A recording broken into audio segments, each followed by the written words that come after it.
Hallelujah. Praise the lord. దేవుని నామానికి మహిమ కలుగునుగాక. మీకు మీ కుటుంబములకు శుభములు కలుగునుగాక. హల్లెలూయా. ప్రేమైనటువంటి దేవుని బిడ్డలారా, ఈ ఉదయకాల సమయంలో ఆయన రెక్కల క్రింద నిన్ను కప్పును అంటున్నాడు. ఆయన నీకు ఆశ్రయం ఇచ్చే దేవుడు, నిన్ను కాపాడే దేవుడు. అనుక్షణము నీ ముందు నా ముందు నడిచేటువంటి పరిశుద్ధాత్మ దేవుడు. ఆయన నామానికి మహిమ కలుగునుగాక.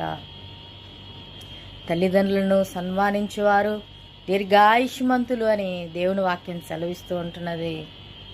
తల్లిదండ్రులను సన్మానించుదాం, ప్రేమిద్దాం, అక్కా చెల్లెల్ని ప్రేమిద్దాం, అన్నా తమ్ములని ప్రేమిద్దాం, మనకిచ్చినటువంటి భర్తను గౌరవిద్దాం. హల్లెలూయా. అలాగే పురుషులు కూడా మీ భార్యలను మీరు ప్రేమించాలి.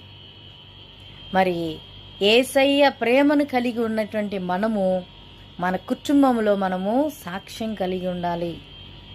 హల్లెలూయా. ఒక భర్త గురించి సాక్ష్యం ఇవ్వాలంటే భార్యే సాక్ష్యం ఇవ్వాలి. ఒక భార్య గురించి సాక్ష్యం ఇవ్వాలంటే భర్తే సాక్ష్యం ఇవ్వాలి. అవును కదండి.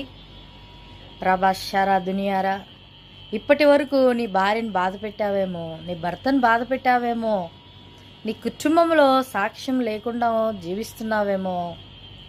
నజరేయుడైనటువంటి యేసుక్రీస్తు నామములో నీవు మారు మనసు పొంది ఈ దినము నుండి యేసయ్య ప్రేమను నీవు నేను ధరించుకొని ఆ ప్రేమను కలిగి మనముందాం. ప్రేమైనటువంటి దేవుని బిడ్డలారా, మనము ఎప్పుడు ఉంటామో తెలియదు, ఎప్పుడు ఈ లోకాన్ని విడుస్తామో మనకు తెలియదు. ఎన్ని పట్టు వస్త్రాలున్నా, ధాన్యమున్నా, బంగారున్నా మనల్ని కాపాడదండి. మనం చేసేటువంటి నీతి క్రియలు మరి అబ్రహాము క్రియల ద్వారా కనుపరిచాడు.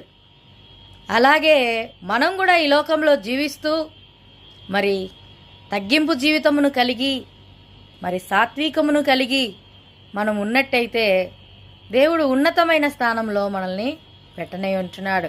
హల్లెలూయా. ప్రార్థన చేసుకుందాం. దేవానికి స్తోత్రాలు, వందనాలయ్యా. అయ్యా, ఈరోజంతా ప్రతి బిడ్డను నాయన నువ్వు కాచి కాపాడు నాయన, కాపుదల దయచేయండి.